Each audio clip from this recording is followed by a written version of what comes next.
In this video, we are going to talk about the company that owns everything. So before starting, please like this video and subscribe to this channel for future updates. Who holds the title of most powerful man in the world?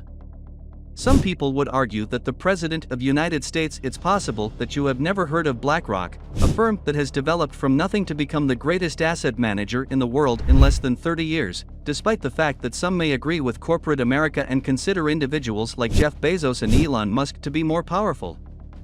The assets on the roster are more than $9 trillion in value, and their net worth is equivalent to half of the GDP of America. In order to succeed or even to dominate and control the entire globe, it is obvious that they do not require a well-known name in the mainstream media. However, who are they, what do they do, and how does this one American firm affect every industry and sector in the entire world? How about we start by identifying them? When Larry Fink and Robert Kapito launched Blackrock in 1988 to help businesses manage their risks and investments, it offered asset management services. Susan Wagner, Barbara Novick, Ben Golub, Hugh Frater, and Keith Anderson founded the company. The inspiration for the idea arose from the fact that Fink lost $100 million while serving as the head of First Boston.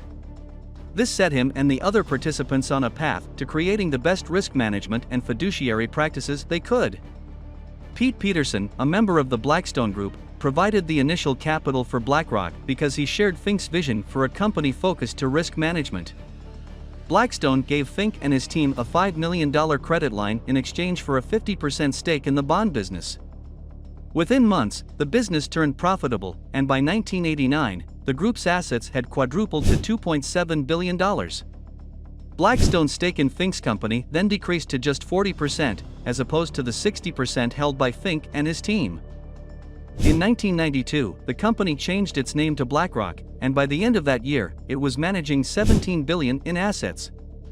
By the end of 1994, that number had increased to $53 billion, and later in that same year, Fink was appointed chairman and CEO of Blackrock Incorporated. The company went public in 1999 at just $14 a share on the New York Stock Exchange, and by the end of that year, they were handling $165 billion in assets. Blackrock grew both organically and by acquisitions, and in 2004 they made their first significant acquisition, buying State Street Research and Management's holding company SSRM Holding Inc. from MetLife for $325 million in cash and $50 million in stock. And this was only the beginning. We are aware to some extent that a handful of megacorporations and private investment companies dominate every aspect of our lives. What we watch, eat, drink, wear, buy and go is all dictated. It is all less of a personal choice and more what is fed to us by corporations. All of these investment firms are so enormous that they control the money flow worldwide, while there appear to be hundreds of competing brands on the market. The truth is, larger parent companies actually own multiple smaller brands, like Russian nesting dolls. PepsiCo, for example, owns a long list of food, beverage, and snack brands, as does Coca-Cola, Nestle, General Mills, Unilever, Mars, Kraft Heinz, and Associated British Foods. Together, these parent companies monopolize the packaged food industry, as virtually every food brand available belongs to one of them. These companies are publicly traded and are run by boards where the largest shareholders have power over the decision-making. And here is where it gets interesting, because when you look up who the largest shareholders are, you find yet another monopoly. While the topmost shareholders can change from time to time based on shares bought and sold, the Vanguard Group Incorporated and Blackrock Incorporated are two organizations that are regularly ranked among the top institutional holders of these parent businesses. If you're planning a family vacation and using your laptop, phone, or tablet to research flight costs and hotel stays, your go-to site would probably be one like Skyscanner, Booking.com, Airbnb, or Expedia that gives you all the information you need in one convenient place. Well, both of these companies are owned by Blackrock. You book your trip and are scheduled to fly, most likely, with American Airlines, Air France, KLM, United Airlines, Delta, or Transavia, all of which Blackrock has a stake in. Even if you are not flying with any of these airlines, Blackrock still has a stake in Boeing and Airbus, two of the largest aircraft manufacturers in the world. When you get to your hotel and decide to post a review of your stay on TripAdvisor, you would be using a service that is also partially Blackrock owns. Bayer, the largest seed producer in the world, along with some of the biggest textile manufacturing facilities and clothing companies. The kerosene that powers the plane comes from one of their many oil companies and refineries, and the steel that makes the plane also comes from their mines. The agricultural sector is not exempt from this either. BlackRock also owns shares of businesses that produce solar panels. The largest pharmaceutical firms, scientific research institutions, and labs, which finance drug investigations when you use your credit card or any other form of electronic payment to purchase your goods and services from stores like malls, department stores, Amazon, and AliExpress, places you frequent which are owned by BlackRock, you are still helping the company. If you prefer to patronize smaller local businesses instead. Insurance companies, banks, building contractors, eateries, and phone services. BlackRock is one of the top 10 institutional investors thanks to its extensive reach, which includes a substantial portfolio of cosmetic and personal care brands in almost every major corporation. BlackRock, which influences decisions and policies and even lends money to the Federal Reserve and Central Bank, might be thought of as the government's fourth branch. Timothy Geithner, the head of the New York Federal Reserve, requested assistance from BlackRock in managing the troubled assets held by Bear Stearns and AIG during the 2008 financial crisis.